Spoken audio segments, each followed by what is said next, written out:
If we talk about something that is coming up soon, is the Trackmania Grand League. But if we go back to talk about the former season, you were somewhat close to making it. I put you as a bet in my betting league before the last step that Pack is going to make it, but in the end, you didn't make it to Lyon. Can you take us It through was the all the points I needed. yeah? Can you take us through the Trackmania Grand League season? You were in the grand final of the beta season, but still didn't end up qualifying to then the first official season. Why? Well, beta season was the playoffs came at a rough time. I mean, obviously I knew all the tracks anyway, but Yeah. they came at a rough time, and I think I just wasn't composed at all. I was freaking out about the tracks, and I think the biggest worry for me, weirdly, was the fact that Papu turned from this player which wasn't that good at all, and suddenly he was like better than me, and I was just like, I didn't quite understand how things could. Like his PBs were a joke, and I was just like, I don't understand what's going on. And then one of the tracks just completely threw me. I couldn't actually play it at all. I think on one of the matches I got like 6 points on it out of 5 rounds. I have no idea what's going wrong, and like I've forgotten completely how to do anything. And so getting to the final was quite cool. And then I've rewatched the final of that one recently, and I just couldn't believe it. I could have been finalist Yeah. on my favorite track, and it didn't work again.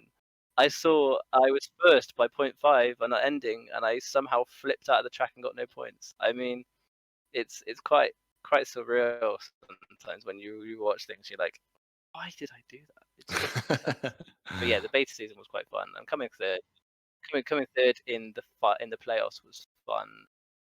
The actual league itself, I think I was second by far.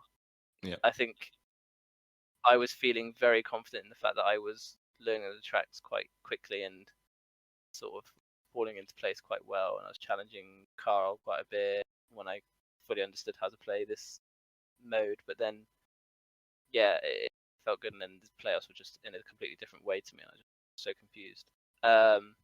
In terms of this season, the season one, yeah, I mean, I played terribly. I wasn't really taking it too seriously in the fact that I couldn't actually practice for quite a lot of it. That's just me being honest. I really had no time. I was working and I had exams. I think maybe 8 to 10 of the players had that issue that they were studying at the same time. But I was working away and coming back on, say, a Friday evening where I could start practicing, but I'd have to study for my exam, which was going to be the next week. So Yeah. it was like weighing up, what do I want to do? Do I want to keep progressing in real life situations, or like play this game and try and have some shot on the day? So I'd literally practice probably 2 hours before the race on Sunday and sort of see where I could go. And for steps 2 to 5, that was what I did, because I had nothing else I could really do at that point. Step 1, I had obviously a lot of time to practice for, but I think everyone had. I think we had like 3 weeks or a month Yeah, something of like the that. Yeah, tracks. yeah, yeah. So I put in time for myself, which I thought was quite a lot. But others really completely abolished what I did, and I managed to somehow win the last track. And it was the only one which I felt comfortable on. So winning that one was great, but it didn't really put me in a huge great situation. And then on the final step, I practiced loads. I really put a lot of effort in, and I think I came third or second way too many times to get any impact on my points. So I needed some first places, and that just didn't come my way. I just kept coming second, or I think my best place was third. So it really didn't affect me too well. And then, yeah, if Tween lost all his points on the last track, I think I would have made it. Oh no, if Spam lost all his points on the Yeah. last track, I would have made it. But he was so oblivious to the fact that I was going to overtake him that he didn't even realize that, and too worried about Bren. And he knew he was through in his head, but if he knew that I was going to pass him, I don't think he would have been so composed.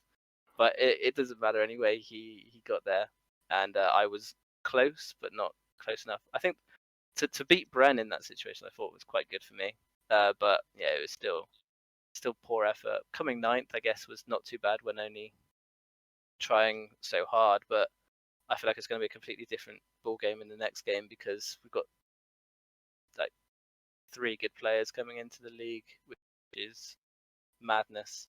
and I don't know. It's gonna be a good one again because all the effort that people are gonna put in is it's gonna be some show that's gonna be on when it comes about. Yeah, so you had to watch the playoffs now from home, or did you even watch it? And if so, was it weird to follow such a big Trackmania tournament from home and not being on the stage yourself? To be fair, I didn't really watch it. I watched the final. I watched the match that Carl was dominating. He lost like one round. He was on Win like bracket final, 90 probably. points. Yeah, I think it was that one. He was on 90. No, he got to 70. And I saw the other guys on like 20 and 30. And I was like, okay, that's decent. I turned off the stream, came back on it about 15 minutes later, and I was like, wow, Carl's won on that match. And I was just like, wow, this is madness. If Carl doesn't win the tournament, it's a joke. And then, I watched the final. And it mad. Carl win like that, like so easily, sort of thing. And I definitely didn't think, oh wow, I could do that because I was terrible. But it was good to watch it partly. I don't think I had much time that night as well. It was such a late final as well, was it? Yeah, it was at midnight. We Yeah, finished, didn't it? yeah, the Yeah, final so was at midnight. I wasn't too like, oh, I need to stay up and watch this, but it was definitely. I definitely love watching events from home, but I do love being there a little bit. Sure.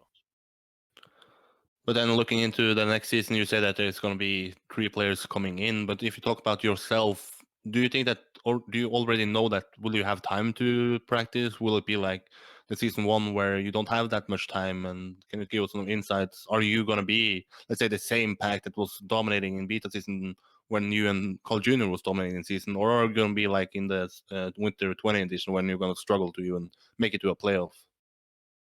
Yeah, well, hopefully not the winter. I have time. I've looked at my work calendar, and I've got a few jobs that's going on and stuff like that. But it's not in my study time, so I've got an exam in 3 weeks. Do that one, get the result at the start of September. If I don't pass it may be a bit ropey TMGL season. But if I pass it, my next exams won't be during the season, so I'll have time to actually try and do well, make the playoffs, and actually, come where I want to come. And I think I want to be top 3, sure, in the league at least. That's my goal. Yeah. You said 3 players are coming in. I feel like there's one name that is coming in that is a lot of hype behind. You said that you would maybe pick him if you were in Solar Cup. It's Gwen. I asked Carl about this. Where do you think Gwen is going to place? Do you think it's going to be already up there battling with you, Carl, Kappa, even Scrappy, who played second in the last season? Where do you think this newcomer Gwen is going to place? Depends how he handles it all, because in OGL it didn't look like he would get much challenge. Like he was just playing casually. Like no one's really sort of. Obviously, there was Afi and people like that were giving him a challenge here and there. But it'll be interesting to see how he handles there being a lot of players to punish him if he does make a mistake. Say if he crashes and then there's suddenly 2 or 3 seconds behind, and then he's already 14th. Say, like, it'll be interesting to see how he comes back from that, or how he handles being in a league where everyone is quite a big name. So it'd be interesting, but I feel like he can handle it. I don't think he's got an issue with that. It'd just be interesting to see where he actually places and if he can live up to the hype that everyone's putting on him. I feel like he'll be top 3. I feel like at worst he'll be top 5. I think he's definitely up there. He's so good. Yeah, I put a bet with your fellow countryman, or he's from Scotland, but I mean Great Britain. So I put a bet with Scotty. I said he's going to be top 3. He said no way. So we have a little bet there. Let's see who's going to make it.